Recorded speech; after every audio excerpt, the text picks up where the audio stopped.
Recently, when I came across again the book One Truth, One Law, I Am, I Create on Amazon, something nudged me to look deeper into my reaction. That moment eventually became the starting point of this video, about a memory that I wasn't stable or healed enough to talk about earlier, a near-death experience that taught me important lessons about trust. Around the middle of 2024, I was learning about spirituality, trying to understand a series of phenomena that kept happening to me after my Kundalini awakening in November 2023. And I was working on getting myself out of undesired situations caused essentially by my trauma and preventing more unwanted situations from happening. Even though I knew I had the ability to find answers by going deep within me, by connecting with my higher self, with the universe, I could not and still can't be in that state at will, or sustain it long enough to do what I felt called to do. Some of the answers to my questions came through other people. During that period, I was guided to a girl on YouTube who often seemed to deliver answers precisely when I needed them. I considered her a messenger of the universe, a light worker. I would prefer a better word, because when we do what we are meant to do on earth, it is a natural state of being, not something that needs to be labeled as work. Her strong connection with the universe enabled her to write the book One Truth, One Law, I Am, I Create, which appeared to have a very positive impact on the world. That played a role in the trust I had in her. Several months after she first appeared in my life, I saw a video she posted whose title included keywords hack and universe. I was surprised by the topic, but driven by curiosity, I clicked and watched it. She appeared together with her romantic partner. At the time, I didn't feel anything particularly strong or memorable after watching it. I recall that they talked about dinosaurs and dragons, among other things. That night, while I was in a state close to sleep, I felt the loving energy of the universe flowing around me. I was surrounded by it, an experience that could be described as being in heaven. This sensation was not unfamiliar to me. It was similar to what I had felt during many blissful moments and dreamlike states. However, this time it was much deeper, because those other experiences, both in physical and dreamlike world, usually included specific environments, locations, or figures, while not this time.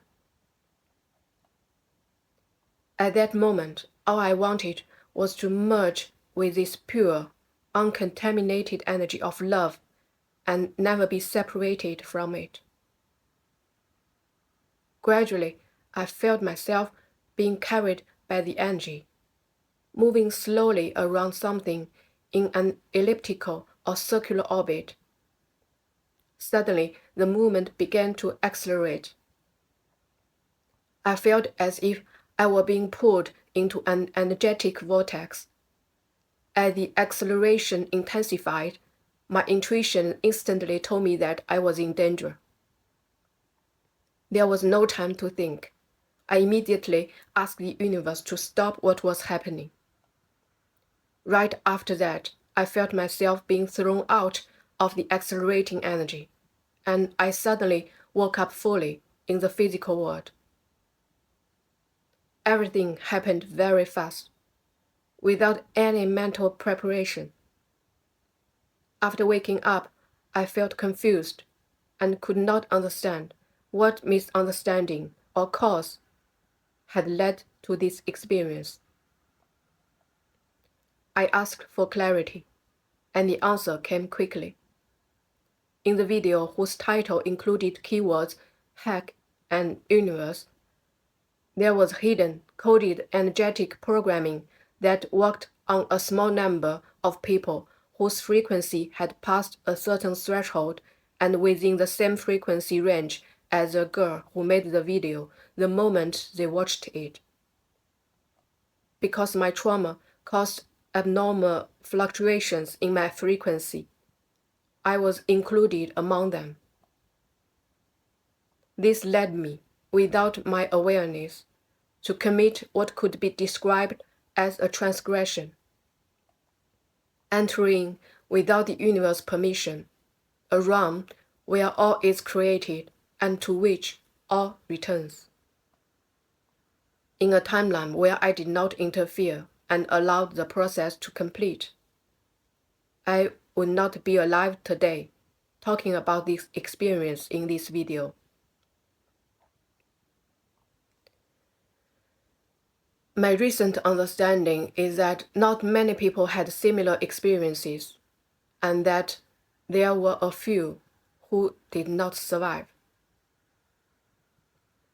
Reflecting on what I myself have been through, I can imagine the amount of inner work people might have done to reach that threshold. What I want to say is that losing one of them is too many. An angle of how the universe saw this event was a poisoned alcohol offered by a friend's friend nearly killed me. Knowing this angle didn't help me feel better. Before writing the script of this video, I had been holding myself fully responsible for this experience. I ignored my intuition and chose to watch the video, even though I sensed it was unwise. This experience made me question many things, including the meaning of my awakening. For a long time, it left me unsure of what to trust or who to trust at an extreme level. I feared the universe for a period of time, afraid that one careless thought or move could lead to severe, undesired consequences. I was forgiven for my transgression, but I spent a long time learning to forgive myself for not being able to sustain a state where I clearly knew what not to do, for not finding easier ways to learn lessons as many others seemingly do, for being triggered again and again when trying to answer the call to show up consistently. Whatever the consequences of my actions in this event, I have made peace with them. I'm grateful to be alive and for the lessons I gained. It wasn't until recently, when I saw the book again, that I realized an unhealed part of me still held suppressed resentment toward this girl. Perhaps part of the reason is related to the fact that, as someone who has strong connection with the universe, who has more knowledge, experience in the spiritual realm, she has more responsibility and power to impact the world in a positive way. From a higher perspective, our souls are eternal. What the girl did could be seen as playing a special game. She and her partner as hosts of the game, while participants paid the price of losing their current lifetime if they lose the game. Saved by my intuition, I wouldn't consider myself have won the game. I understand that we all have a lot to learn and that no one is perfect. Even if she is aware of and regrets the wrongdoing involved in abusing the power entrusted to her by the universe, there remains an imbalance. I wish every part of me could love her unconditionally. I'm still working on it.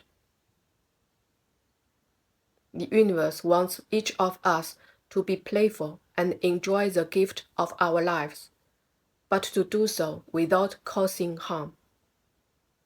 I have let the universe deal with her, since she is still considered a friend.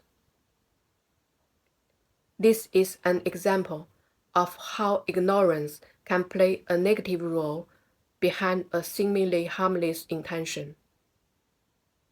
How lessons can be seemingly different in higher dimension under the same universal law. By sharing this experience, a part of me judges myself for pointing a finger at someone who has made significant contributions. My intention is to help those in need prevent from making similar mistakes as I did, and to help more people understand the language of the universe.